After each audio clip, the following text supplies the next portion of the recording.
Hello, Jane Cleland here, and it is my great pleasure to introduce you to Kathleen Marple Kalb, who is the award-winning anchor at 1010 Wins. That's the 24-hour-a-day all-news radio station in New York City. And I love that more people get their news from 1010 Wins than anywhere else in the country. How wonderful is that? A reliable source. I think it's great. Kathleen also is a mystery writer. She writes both short stories and novels, and I just had the pleasure of reading the second in the Vermont radio mystery series, which was really just so much fun. I know it's funny to say fun when you're talking about killing people, right? Live, local, and long dead. She writes as Nikki Knight. That's Knight.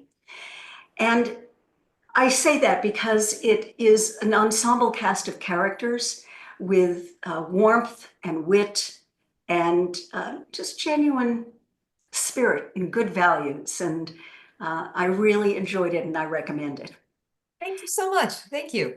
I'm not going to ask you to give me 22 minutes and give me the world here today. I just going to ask you for 3 top tips for writers, because I know you do you're doing a workshop on mastering suspense, structure, and plot. So why don't we do 3 top tips, one on each for writers, because not only are, obviously you've written a slew of wonderful mysteries, and the Agatha teapots are behind you. Note in the shot, the teapots are behind you.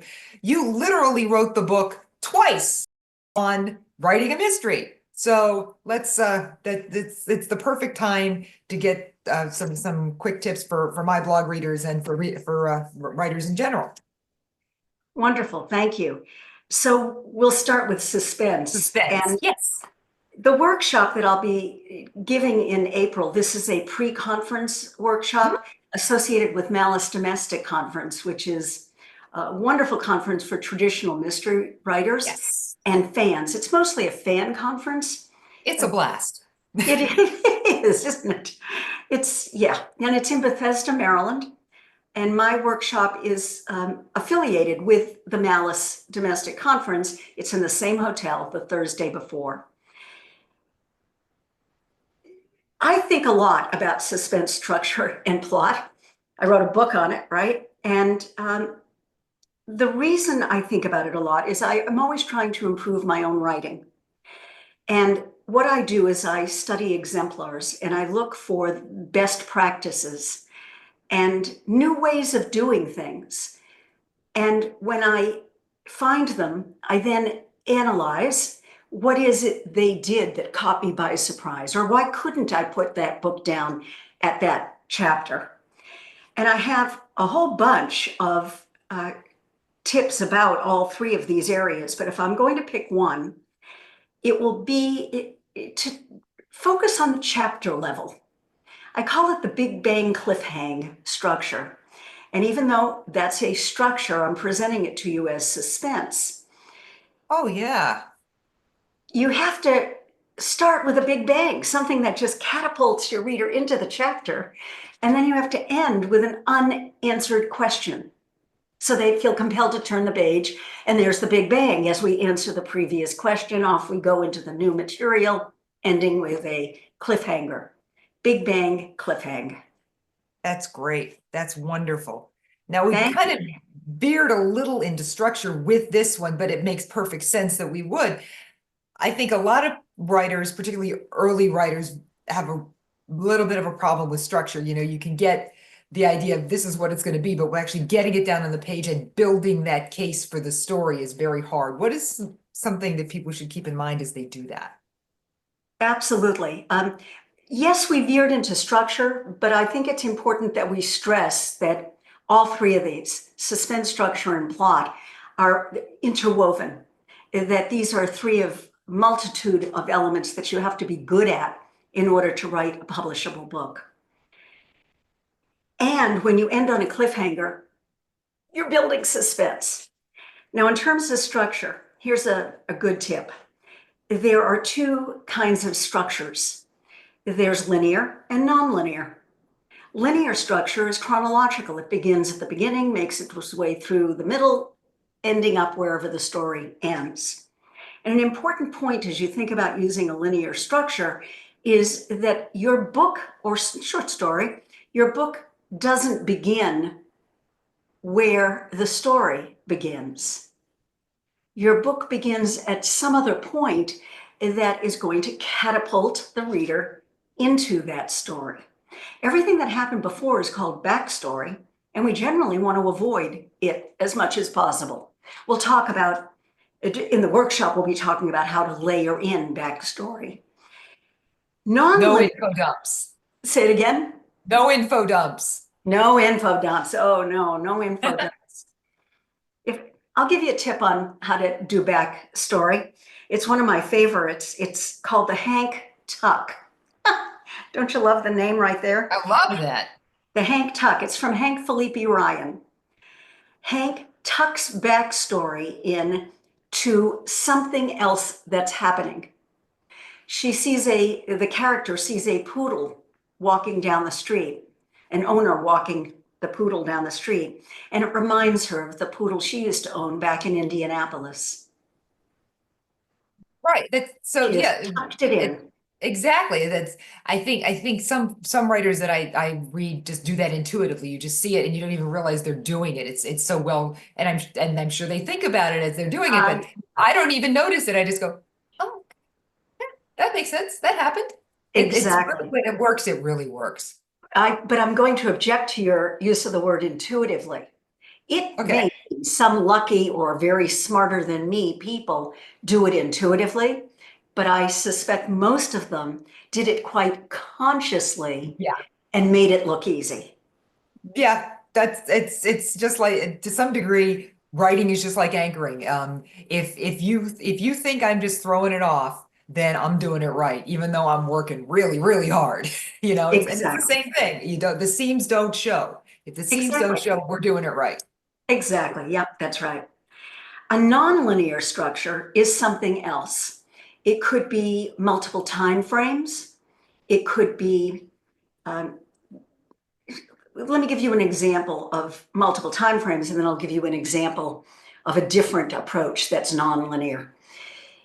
Jonathan Santlofer's book, The Lost Van Gogh, has two distinct storylines. One is how the Van Gogh got lost, and the other is how the Van Gogh got found. So the Van Gogh got lost as when Van Gogh died in the 1800s.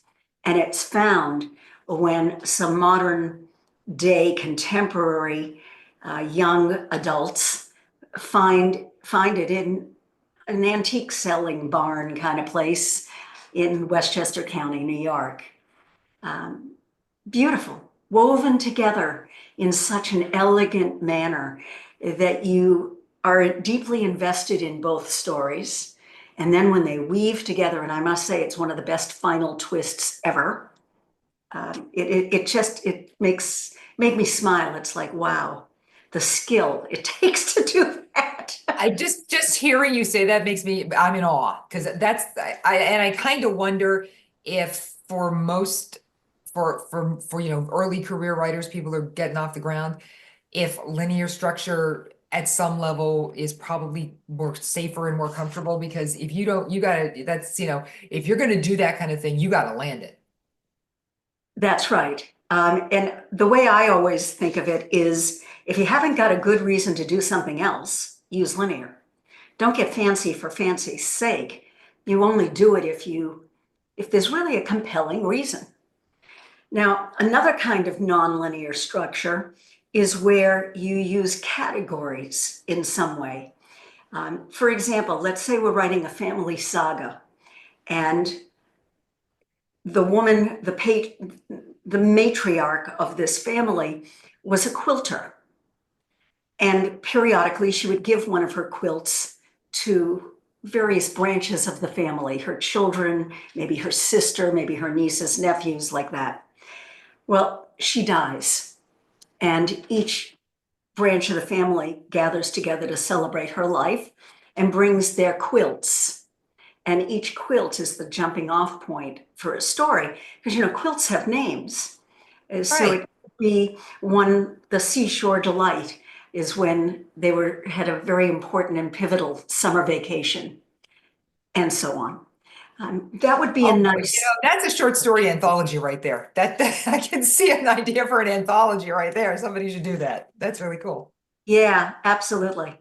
And just one final example is one of my favorite authors, Liane Moriarty, in her book, Big Little Lies, which was, of course, made into a TV series. But the show, the book itself, there are three narrators, and interjected between the narrations at various points are interviews with people, but you don't know who's interviewing them until quite late in the book. And so it is people just, and they're all identified, say Sally. Yeah. That isn't one of them, but Sally, No, colon. Sally, I, I think women are just like that, don't you? And so on. And yeah. so you have 3 points of view that is chronological. Like the story is moving forward in a linear manner, but different women narrate their own experiences as we move forward through time. And then we know we're heading someplace bad because we're apparently talking about a murder in these little interjections. Complex structure. Now, how do I know this? I deconstruct books. I literally deconstruct them because I'm trying to really get better at structure. I think structure is king. And here we are. Yeah, with that structure. Yeah, yeah. And what I love is I love the way you're saying that you deconstruct books because, at your point in your career, you could just go, okay, whatever. And instead you get up and you look at, each day and you look at things and you think about their things in a different way and look for ways to get better. I think it's really important that writers realize that you can always improve. It's funny that you say that. My new book is Beat the Bots, a writer's guide to surviving and thriving in the age of AI. That'll be out in June. And I have a whole principle in there of continuous improvement.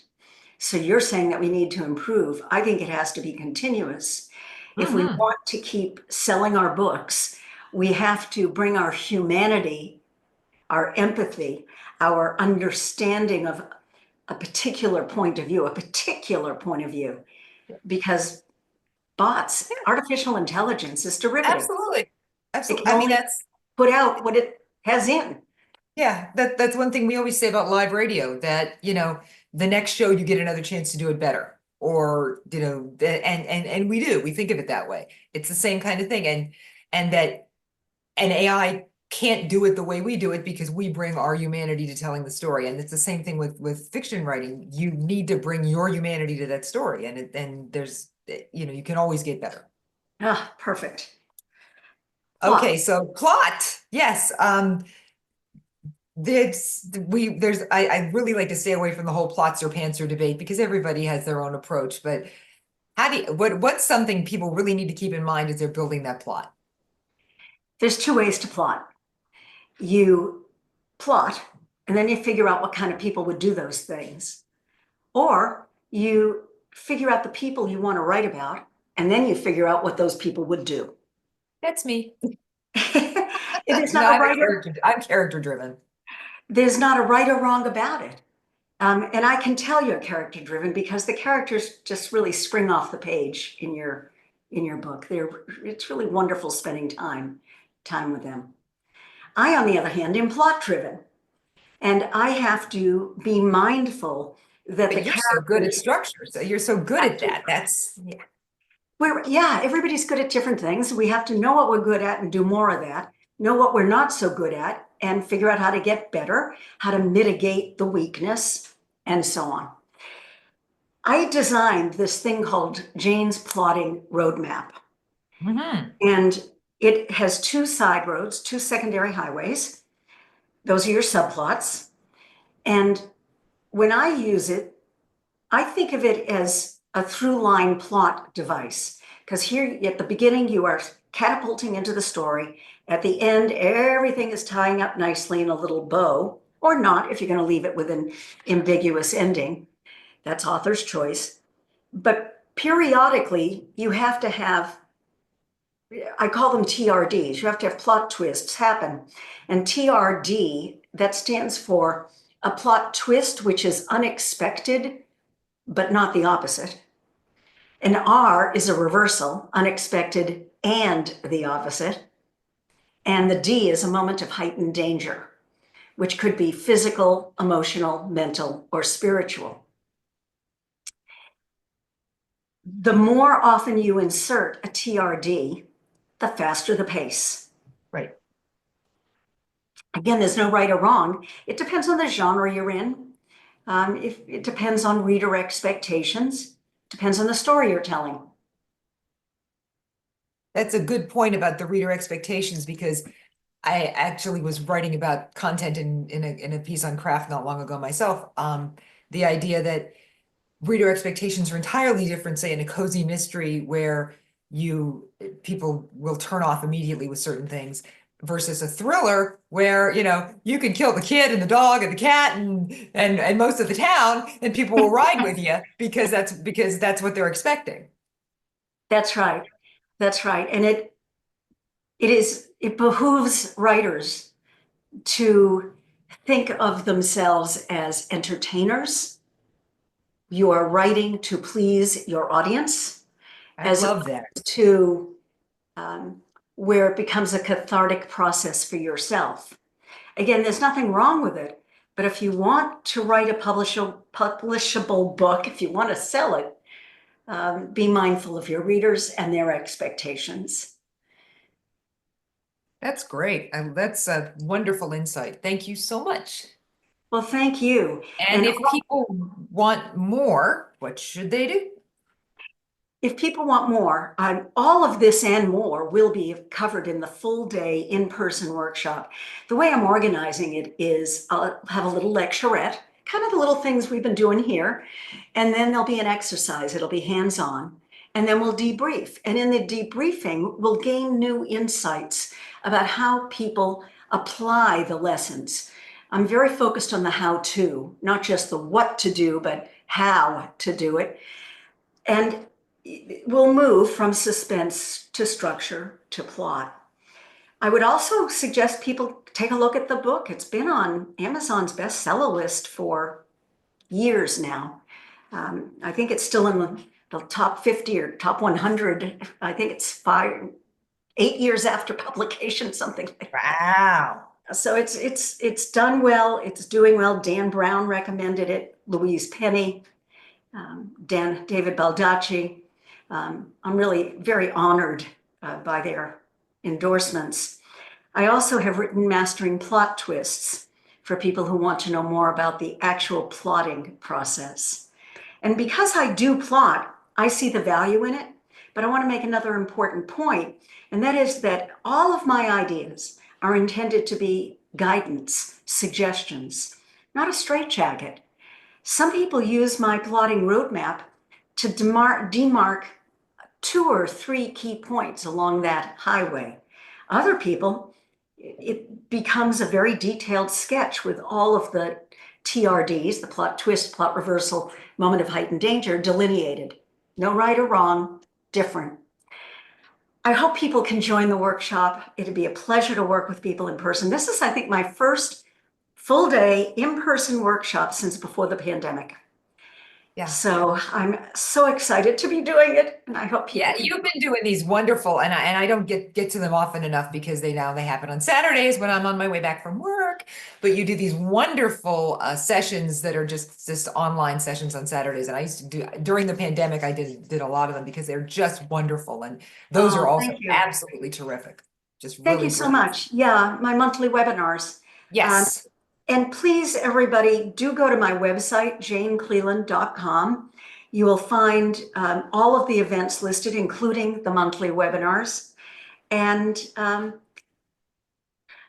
we have wonderful things coming up. We have interviews with an agent, for example. And then I'm not even going to try to detail them. Go to my website, look on the events listing. You'll see all of the programming, and I think you'll be pleased and excited. definitely. Thank you so much. Thank you so much. And I'm going to say one more thing, if I might. I also run small group online workshops, Mystery Masterminds. The next two are starting in January, and we have an insiders list for people who want to get first notice. If that's of interest, I hope people will take a look at that too. Mystery Mastermind workshops. Thank you so much, Kathleen. It's been a real pleasure chatting. Wonderful talking to you, and you'll see your 3 top tips in my blog next week on my website, and Excellent. I promote extravagantly on social media, so that'll be out there. Oh, that's wonderful. And of course, if you send us the link, we'll get it into the next newsletter, which is coming up. I will do this. Thank you. Excellent.